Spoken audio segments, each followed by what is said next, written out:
ਸਤਿ ਸ਼੍ਰੀ ਅਕਾਲ। ਮੈਂ ਤੁਹਾਡਾ ਆਪਣਾ ਮਾਨਕ ਸਾਹਿਬ ਅਤੇ ਅੱਜ ਕੱਲ੍ਹ ਕਰਦੇ ਆਪਾਂ ਲੁਧਿਆਣਾ ਜ਼ਿਲ੍ਹਾ ਅਤੇ ਈਸਟਰਨ ਚੌਂਕ ਦੀ, ਜਿੱਥੇ ਕਿ ਈਸਟਰਨ ਚੌਂਕ ਤੋਂ ਸੂਆ ਰੋਡ ਵਾਲੀ ਰੋਡ ਜਿਹੜੀ ਆਪਣੀ ਕੀ ਅਧੀਕ ਰਿਪੇਅਰ ਦਾ ਕੰਮ ਚੱਲ ਰਿਹਾ ਹੈ। ਲਗਭਗ ਇਹ ਰਿਪੇਅਰ ਦਾ ਕੰਮ ਪਤਾ ਨਹੀਂ ਕਦੋਂ ਤੱਕ ਚੱਲੂਗਾ। ਮੇਰੇ ਜਿਹੜੇ ਵੀਰ ਭੈਣ ਉਹਨਾਂ ਨੂੰ ਬੇਨਤੀ ਇੱਕੋ ਹੈ ਕਿ ਇਸ ਰੋਡ ਦੇ ਉੱਤੇ ਇੰਨਾ ਟਰੈਫਿਕ ਹੈ, ਨਾ ਤਾਂ ਲੰਘਣ ਦੀ ਜਗ੍ਹਾ ਹੈ।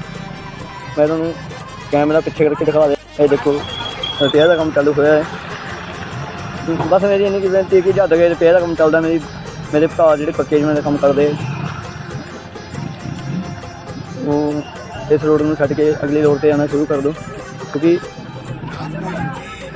ਬਹੁਤ ਮੁਸ਼ਕਿਲਾਂ ਹੁੰਦੀਆਂ। ਧੰਨਵਾਦ। ਅਤੇ ਤੁਹਾਡਾ ਆਪਣਾ ਮਾਨਕ। ਸਤਿ ਸ਼੍ਰੀ ਅਕਾਲ। ਹੋਰ ਆਪਾਂ ਅਪਡੇਟ ਲੈ ਕੇ ਆਵਾਂਗੇ। ਅਤੇ YouTube ਚੈਨਲ ਨੂੰ ਸਬਸਕ੍ਰਾਈਬ ਅਤੇ ਫੋਲੋ ਕਰਨਾ ਨਾ ਭੁੱਲਿਓ। ਸਤਿ ਸ਼੍ਰੀ ਅਕਾਲ।